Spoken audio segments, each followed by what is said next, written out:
Uma nação com apenas 9 milhões de habitantes, cercada por 400 milhões de inimigos. Já foi destruída completamente 2 vezes. Ficou 2000 anos sem existir no mapa. Mas hoje está de volta, mais forte que nunca. Enquanto isso, onde estão os babilônios? E os assírios? O Império Romano que dominou o mundo por 1000 anos? Sumiram, viraram pó da história. Por que uma nação do tamanho de Sergipe sobrevive quando impérios gigantescos desaparecem? A resposta está numa promessa feita há 4000 anos que continua se cumprindo até hoje. E as profecias bíblicas indicam que Israel será a última nação de pé quando tudo acabar.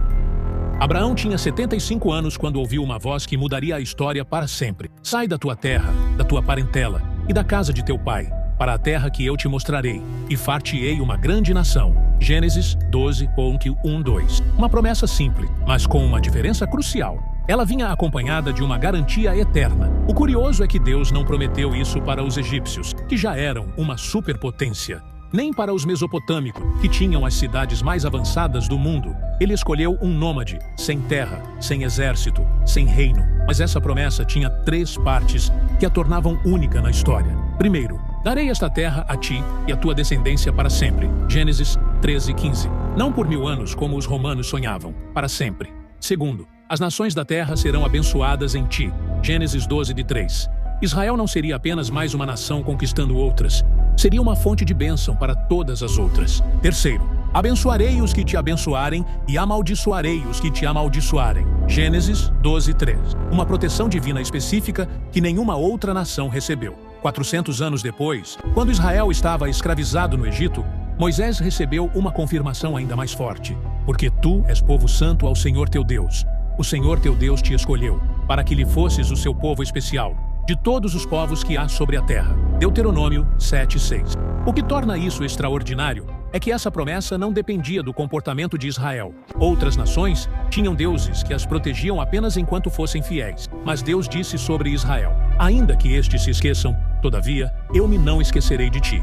Isaías 49:15. Por isso Israel sobreviveu aos babilônios, aos persas, aos gregos, aos romanos, não porque fosse maior ou mais forte, mas porque tinha algo que nenhuma outra nação possuía, uma aliança eterna incondicional. Hoje, Israel ocupa menos de 0,01% do território mundial. Tem menos habitantes que São Paulo, mas controla tecnologias que o mundo inteiro usa, produz descobertas médicas que salvam vidas globalmente e continua cumprindo a profecia de ser bênção para as nações. Mas será que essa proteção divina realmente funcionou ao longo da história? O que aconteceu com os impérios que tentaram destruir Israel nos dá uma pista perturbadora sobre o destino das nações. Nabucodonosor achava que ia durar para sempre. Seu império estendia-se do Egito ao Irã. Possuía o exército mais poderoso da terra, com carros de guerra que aterrorizavam inimigos a quilômetros de distância. A capital, Babilônia, era considerada uma das maravilhas do mundo antigo, com muralhas tão largas que 6 carruagens passavam lado a lado no topo. Em 586 a.C., Nabucodonosor fez algo que parecia impossível. Destruiu completamente Jerusalém, queimou o templo de Salomão, deportou todo o povo de Israel e levou os tesouros sagrados para a Babilônia. Agora sim, deve ter pensado: acabei com essa nação de uma vez por todas. O livro de dos Reis, 25:9, registra a destruição completa. E queimou a casa do Senhor e a casa do rei, como também todas as casas de Jerusalém, e todas as casas dos grandes queimou a fogo. Parecia o fim definitivo de Israel. Mas 70 anos depois, algo extraordinário aconteceu. Um novo rei persa, Ciro, teve um sonho perturbador. Segundo Esdras 1:1, o Senhor despertou o espírito de Ciro, rei da Pérsia, para libertar os judeus. Ciro não era judeu, não adorava o Deus de Israel, mas sentiu uma compulsão inexplicável para restaurar Jerusalém.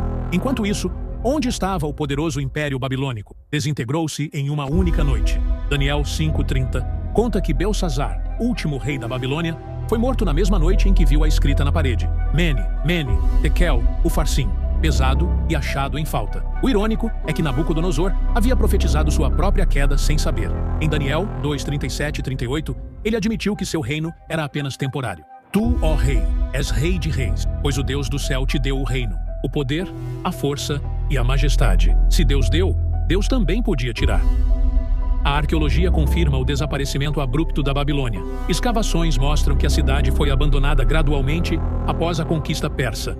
As famosas muralhas que pareciam eternas foram demolidas. Os jardins suspensos, uma das 7 maravilhas do mundo, viraram ruínas cobertas de areia. Hoje, no local onde ficava a Babilônia, há apenas montanhas de escombros no Iraque. Turistas visitam ruínas que mal lembram a grandeza anterior. Nenhum babilônio moderno reivindica a herança daquele império. A própria língua babilônica está morta há 2000 anos. Mas Israel, os mesmos judeus que Nabucodonosor deportou, voltaram para reconstruir Jerusalém. Restauraram o templo, restabeleceram suas tradições e nunca mais pararam de existir, mesmo quando foram dispersos novamente pelos romanos. A promessa de Jeremias 30:11 se cumpriu exatamente. Porque eu sou contigo, diz o Senhor, para te salvar. Porque darei fim a todas as nações entre as quais te espalhei. A ti, porém, não darei fim. A Babilônia era supostamente eterna. Israel parecia condenado ao desaparecimento. 2000 anos depois, quem ainda existe? Mas o Império Babilônico não foi o único a tentar apagar Israel do mapa.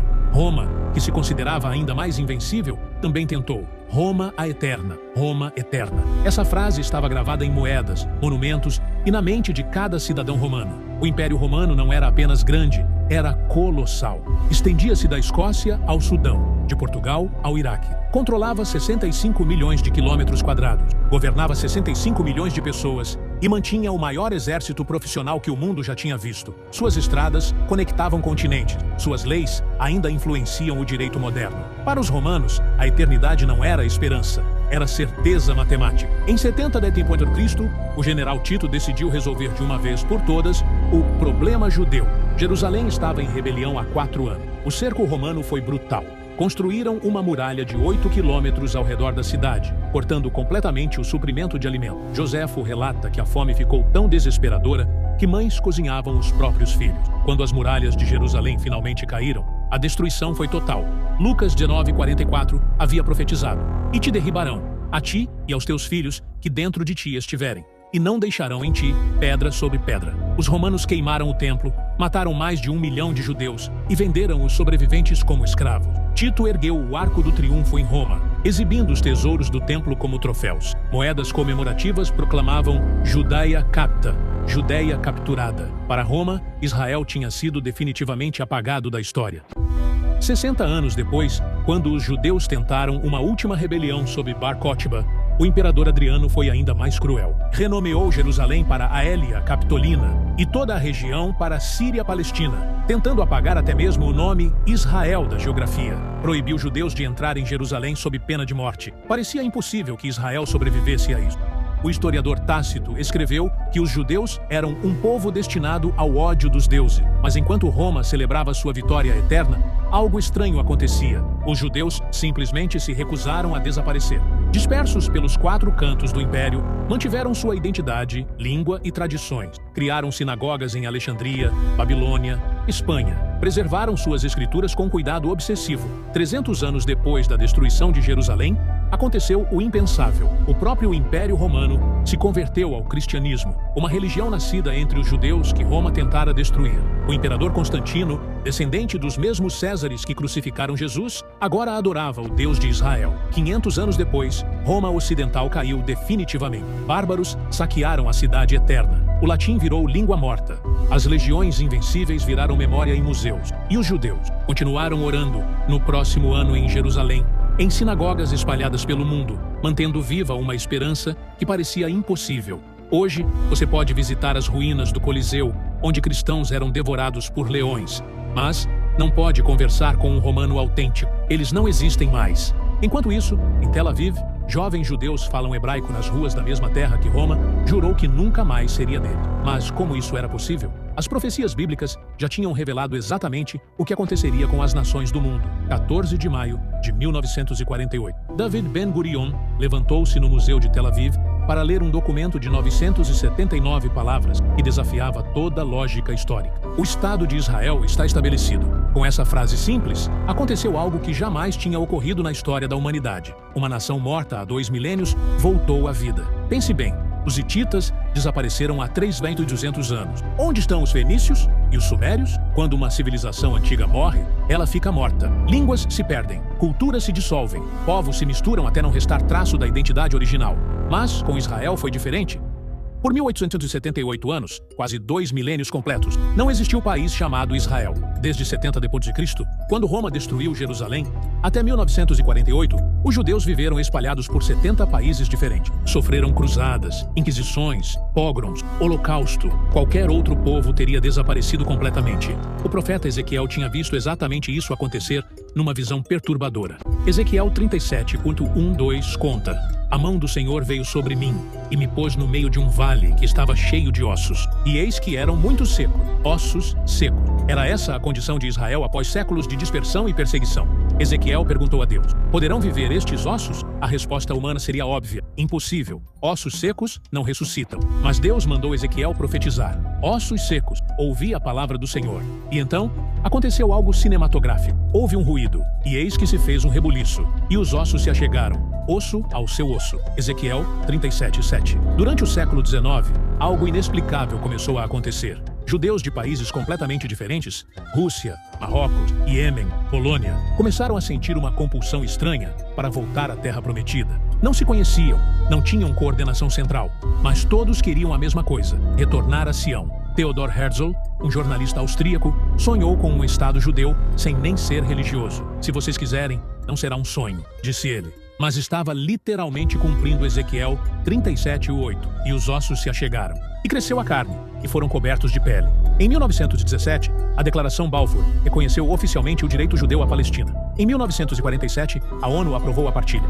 Em 1948, Israel declarou independência. Em 1967, reconquistou Jerusalém. Exatamente como Ezequiel tinha visto. Ossos secos ganhando carne, músculos, pele. Mas faltava algo crucial.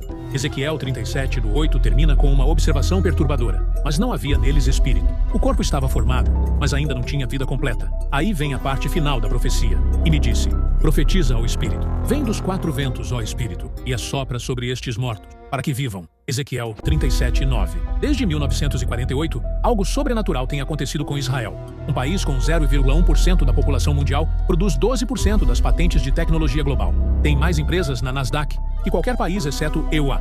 Transformou desertos em jardins, desenvolveu a dessalinização em massa, criou o sistema de irrigação por gotejamento. Israel hoje tem o exército mais eficiente per capita do mundo, a maior concentração de startups, a expectativa de vida mais alta do Oriente Médio. Uma nação que deveria ter desaparecido está na vanguarda da medicina, agricultura, tecnologia.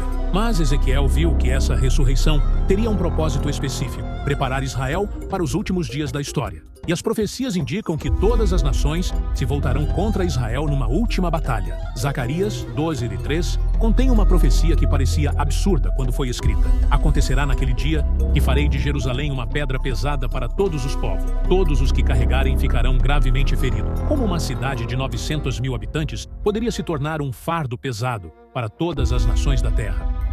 Em 520 a.C., quando Zacarias escreveu isso, Jerusalém estava em ruínas, abandonada e irrelevante politicamente. Hoje essa profecia faz todo sentido. Jerusalém é a cidade mais disputada do planeta. Judeus a consideram sua capital eterna. Muçulmanos a veem como seu terceiro local mais sagrado. Cristãos a reverenciam como cenário da crucificação e ressurreição. Cada decisão sobre Jerusalém repercute globalmente, provoca crises diplomáticas, ameaça a paz mundial. As Nações Unidas aprovaram mais resoluções condenando Israel que todos os outros países combinados. Isso mesmo, mais resoluções contra Israel que contra a Coreia do Norte, Irã, Síria, China e Rússia juntos. Uma nação com 0,1% da população mundial recebe mais atenção negativa da comunidade internacional que qualquer outra. Exatamente como Zacarias predisse: uma pedra pesada que fere quem tenta carregá-la. Zacarias 14:2 vai além: porque eu ajuntarei todas as nações para batalhar contra Jerusalém. Todas as nações,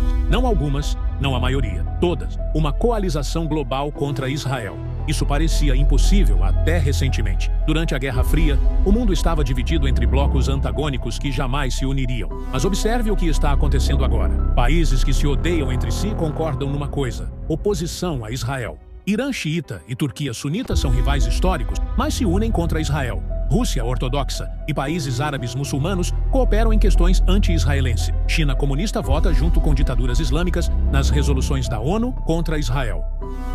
Ezequiel 38:2-3 menciona especificamente uma invasão vinda da terra de Magog, príncipe de Ros, Meseque e Tubal. Estudiosos identificam Magog com a região entre Mar Negro e Mar Cáspio, exatamente onde fica a Rússia moderna. Ezequiel escreveu isso em 580 a.C., quando Rússia nem existia como nação. Ezequiel 38:5-6 lista os aliados dessa invasão: Pérsia, Etiópia e Líbia. Gomer e todas as suas tropas, a casa de Togarma. Pérsia é o Irã moderno. Etiópia e Líbia mantêm os mesmos nomes. Gomer e Togarma correspondem à Turquia atual.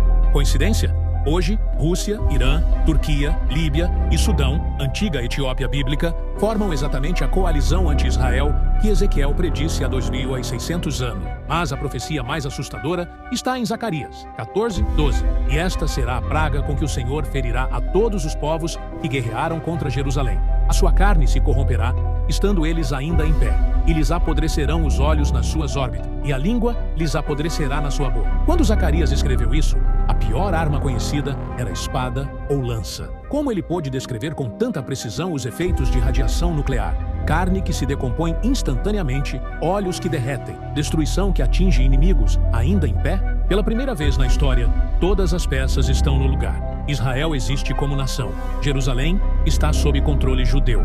As nações listadas por Ezequiel estão alinhadas exatamente como predito. O destino final das nações será determinado por sua atitude em relação a Israel. Apocalipse 21:24 mostra o resultado. E as nações andarão à sua luz, e os reis da terra trarão para ela a sua glória e honra. No reino milenar, as nações sobreviventes servirão a Israel, cumprindo a promessa de Gênesis 12:3. Por isso Israel será a última nação de pé, não por mérito próprio, não por superioridade militar, mas porque Deus empenhou sua própria credibilidade na preservação de Israel. A pergunta não é se Israel sobreviverá, é se as outras nações escolherão abençoar ou amaldiçoar o povo da aliança eterna.